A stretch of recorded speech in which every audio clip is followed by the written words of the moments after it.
to a Japanese supermarket. Today I'm going to be taking you along for my grocery shopping and I have a lot to buy today, so let's get to it.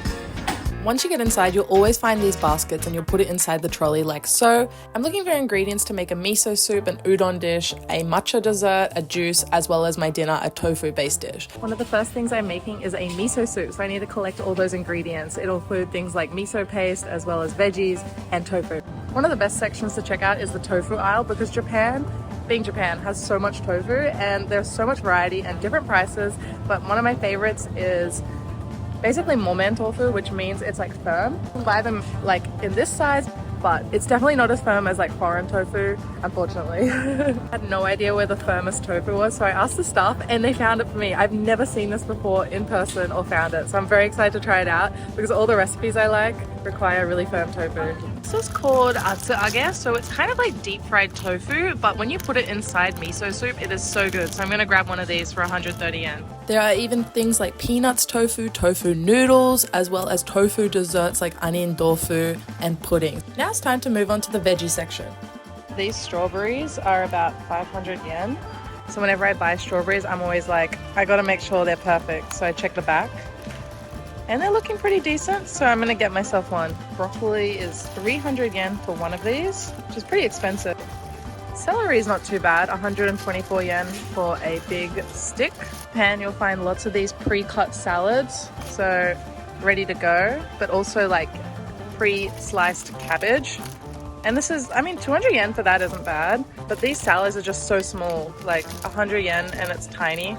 It's good for on the go, and you'll often have these like dressings as well. Of greens, there are so many, like I don't know half of them. Like this is called mizuba, I think, and they're all really reasonably priced, like always under 300 yen, usually between 100 to 200. And of course we have spinach, horenso, and if you've ever lived in Japan, you'll probably mix up horenso with komatsuna because they look very similar, but the nutritional benefits are different between the two. I believe horenso is still better. These tomatoes actually aren't that expensive, so 360 yen for a little box. I've never seen this box before. Look how cute the writing is. Oh my gosh. It's tiny though, for 160 yen or 70 yen with tax. Just this tiny little amount of herbs. I need some spearmint for a juice I'm gonna make, so I'm gonna grab this, although this is so small. For my juice, I need 2 cucumbers and they're 73 yen each. They're kind of small though. So for daikon, they have this giant thing for 180 yen, but I can never finish that much. I just want a small size. I hope there's a smaller one. Can't find anything other than this size, so it's gonna have to be this. This feels like it weighs like a kilo. Just kidding, I found an even bigger daikon, which is so big. For onions, they're only selling this giant bag for 300 yen. I don't really want to have 6 or 5 onions. Trip to a supermarket is complete without one of these giant negi sticks, which is spring onion. Very anime, yeah, I know. And I'm just gonna get one of these because these are more affordable, naga negi. These mushrooms are only 130 yen, so that's not bad, although it only contains like 5. Another dish, I need to have lettuce because I'm gonna make kind of like wraps. So you put all the meat, which for me is gonna be soy meat or tofu meat, and then wrap it in the lettuce. So I need to get a big lettuce leaf. For regular lettuce, it's about 250 yen, but this is a really soft, it's not iceberg lettuce. And so it's not really good for this recipe. And then they always have this sunny lettuce, which it's fine. I don't think it tastes particularly good. And I don't like how it's all like brown at the top. So this one's called furitsu retasu, and I don't know what that is, but it looks like it would work well for my dish. So I'm gonna grab this for 170 yen. And another one which says for yakiniku, which should be exactly what I want. Another common area in supermarkets is the wagashi section, aka Japanese sweets. This is like yomogi dango, I guess, mochi. This is one of my favorite warabi mochi packs. I might actually get one. I haven't had one in ages. Another section is all these pre-made foods. So you'll find things like pre-made salads, as well as like little bento boxes. One of my favorite areas is the dairy section. Unfortunately, the most expensive section too. So I'm not going to spend too much today because my wallet already hates me. Next thing I need is some Greek yogurt, which I live on, but it's quite expensive here. It's 462 yen for 350 grams. Ooh, that hurts. I usually love healthy recipes and all of them include Greek yogurt, so I'm consuming this so much. It's just what it is. My other go-to is this brand. It's just like plain white yogurt. The most popular brand is this one here, which tastes so bad. I don't know why it's so popular. I hate it. I've noticed a recent boom in alternative milks here in Japan. Oat milk, of course, soy milk has been big, and there's even soy yogurt nowadays, and you'll find tofu vegan cheese everywhere too. Supermarkets in Japan actually don't fit on one floor, so you have to go up 2 floors, and I've got my bag and I'm going up. I'll often see huge promotions in supermarkets. There was a huge one going for this giant dessert and then a cup noodle section. There was so many, and they had the cup noodle ambassador out as well. I think it was for a new meat flavor. There's some promotion for Super Mario where if you buy a certain number of these Suntory drinks, you can get this box. That's so cute. Time to hit the spices and condiments aisle. Shichimi, which is one of the Japanese spices. It includes 7 different ones. I recommend this one. It's one of the better brands. It's a bit pricey, but it'll last a long time unless you're decking everything out in shichimi. Get it in this little can. So the other one was like a refill. Same price. And they also have like different ones from Kyoto. I actually got this as a present for a friend recently, and this one's a lot pricier, 700 yen.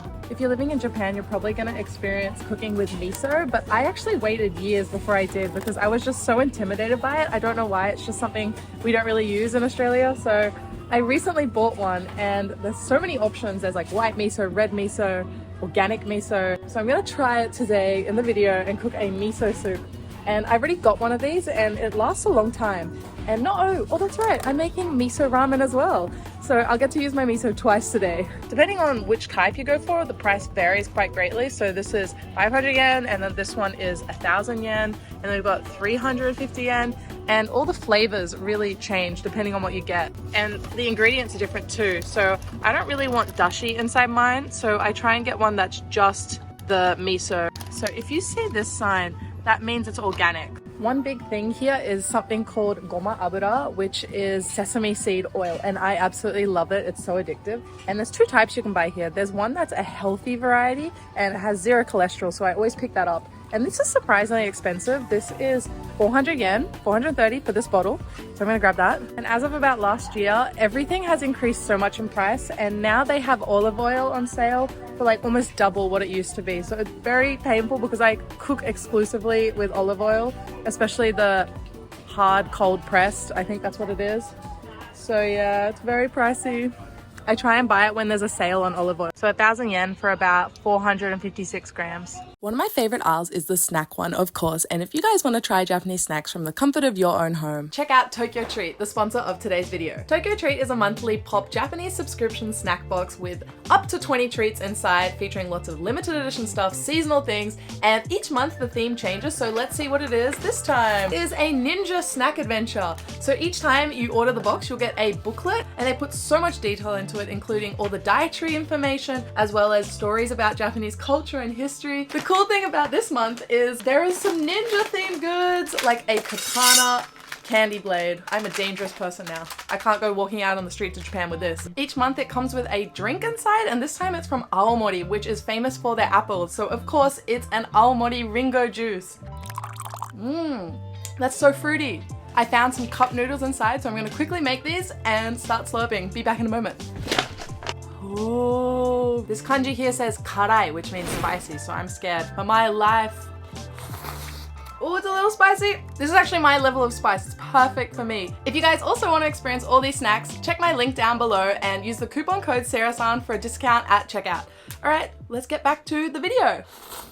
One of my favorite recent discoveries at the supermarket here is something called taberu rayu. And so essentially it's like rayu, which you use, it's like a spicy sauce you have with gyoza. It's in this jar and it's only 375 yen and it's so addictive. I add it on rice, I add it to like noodle dishes, I add it to so much and I love it.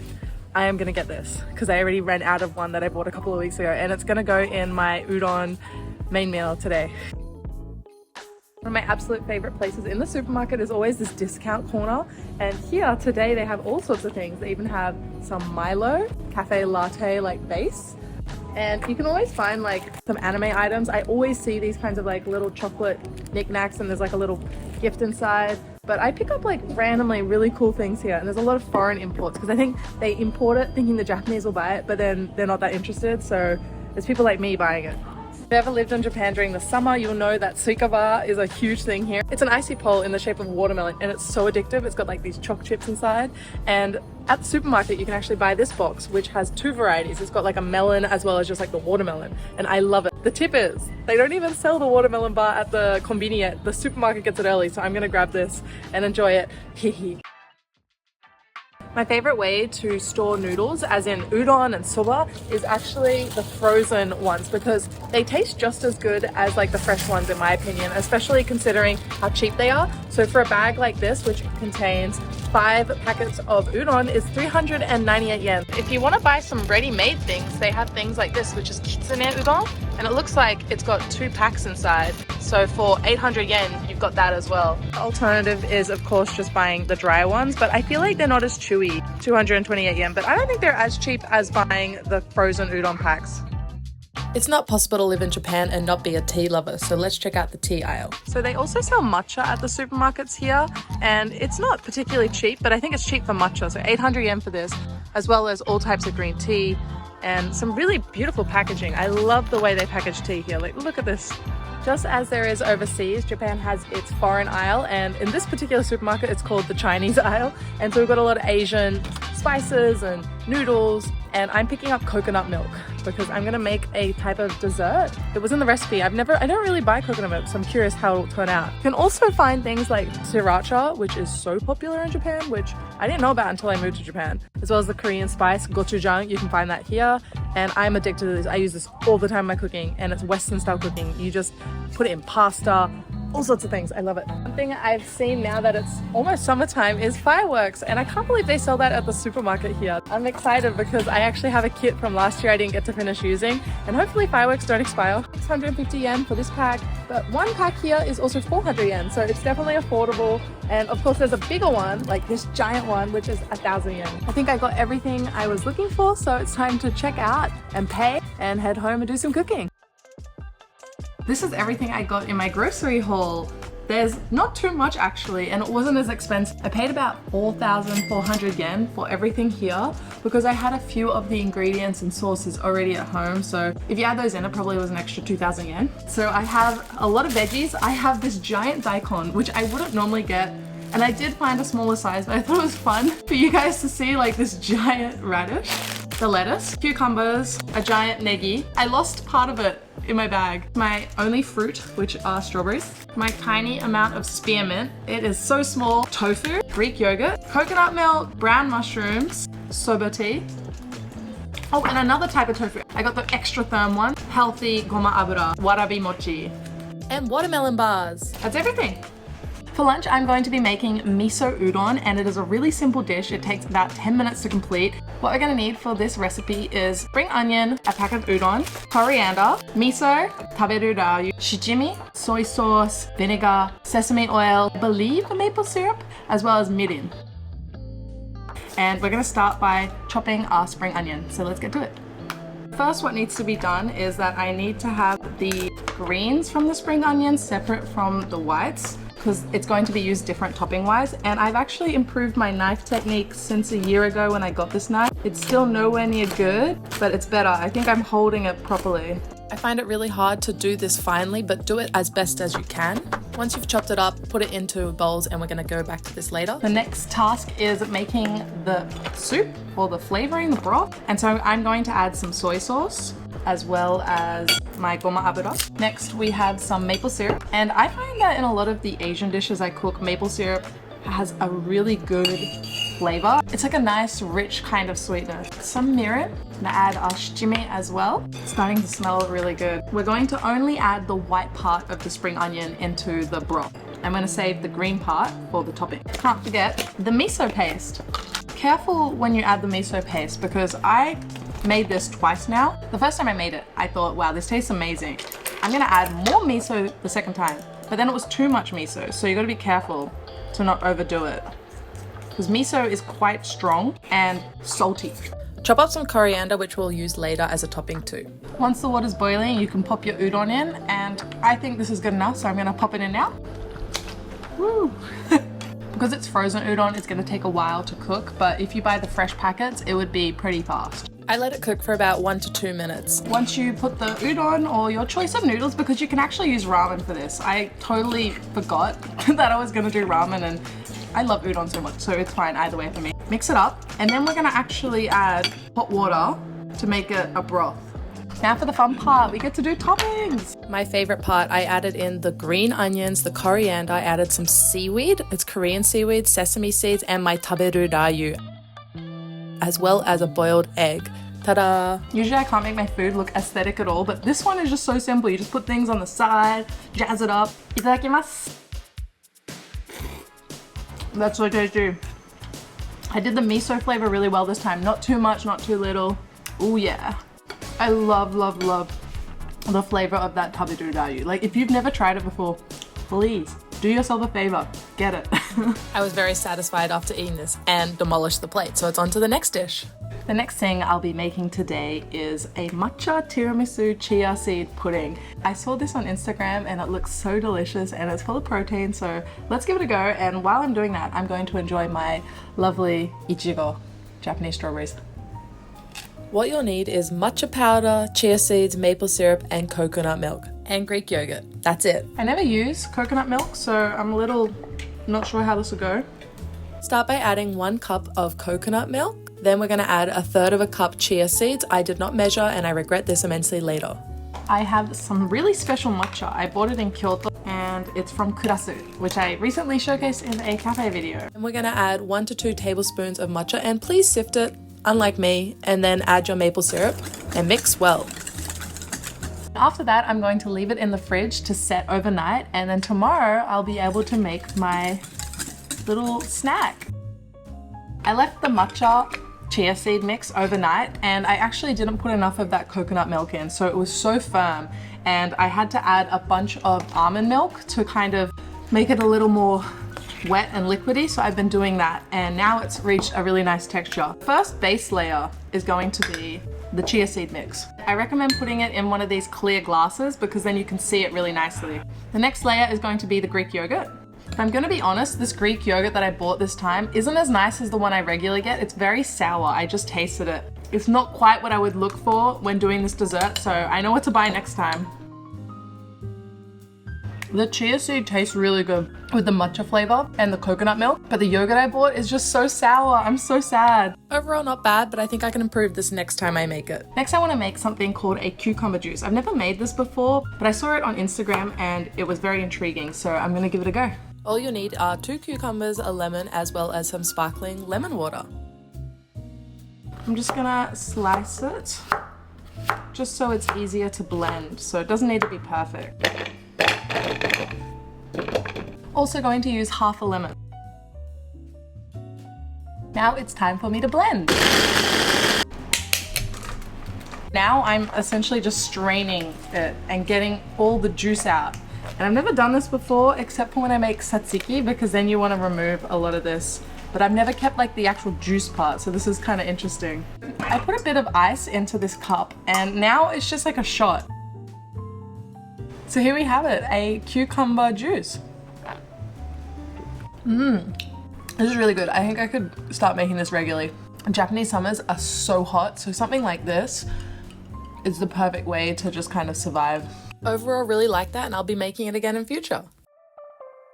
For dinner, I'm going to be having some vegan tofu mince lettuce wraps, and I am so obsessed with them. I made them the other week, and for this recipe, you need lettuce to wrap at the end, as well as firm tofu as you can find, some mushrooms, as well as a green capsicum, ginger, garlic, and we're gonna make a sauce. And I'm missing one key ingredient to this sauce. It's a hoisin sauce, but I could not find it for the life of me in Japan. So it's a little different to what it's meant to be, but I've got some soy sauce, vinegar, sesame oil, as well as sriracha. First things first, I'm going to remove as much liquid as I can from this tofu, and there are a number of ways of doing this, like microwaving it, freezing it, but I'm just going to press it out.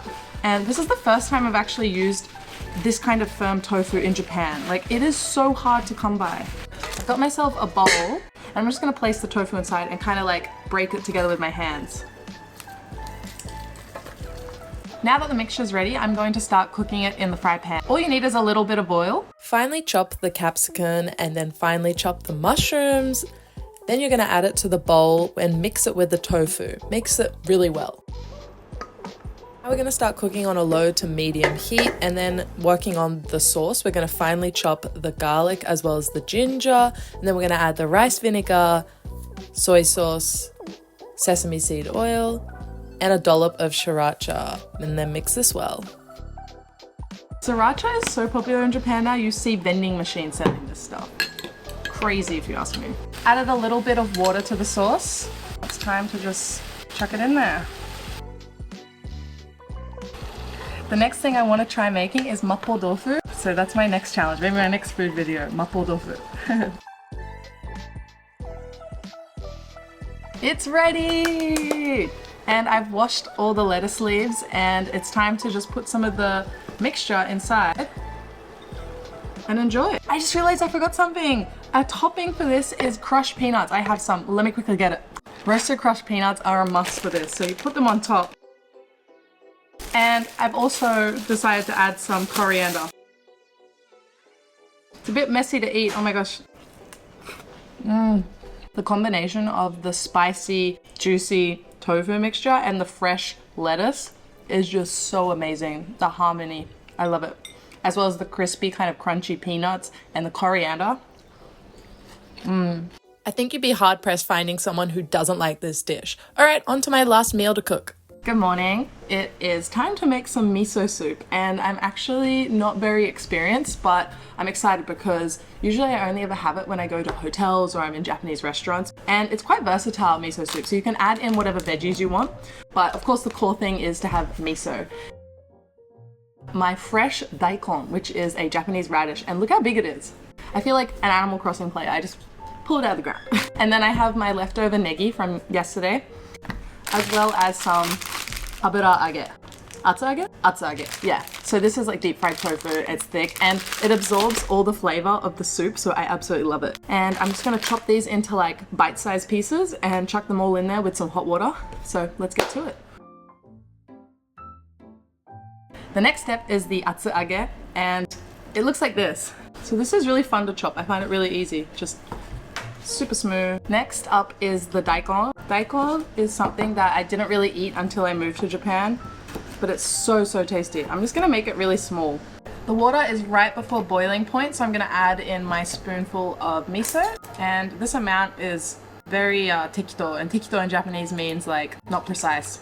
And usually when you make miso soup, a lot of people add dashi, which is Japanese fish stock, but I prefer not to. Wakame is also another thing that's commonly added, but I don't really like the flavor of it, so I'm not putting it in. So this is a very plain miso soup, but I like plain things, so judge me all you like. Once the miso paste has dissolved, then you can add in your daikon as well as your soy sauce, and then add in the green onions and let it simmer on a low heat, but not boiling, for a while, and you can cover with a lid.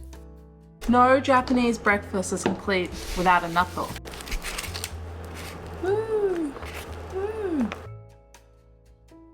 Oh, that tastes so nice. Feels like a grandmother's made this and served it to me and I'm in the mountains of Japan. This miso soup was so easy to make and I'm gonna keep making it from now on, so let me know if you guys try it out. That was my grocery haul. What did you think? Let me know down below. Subscribe and like for more, and see you next time. Bye!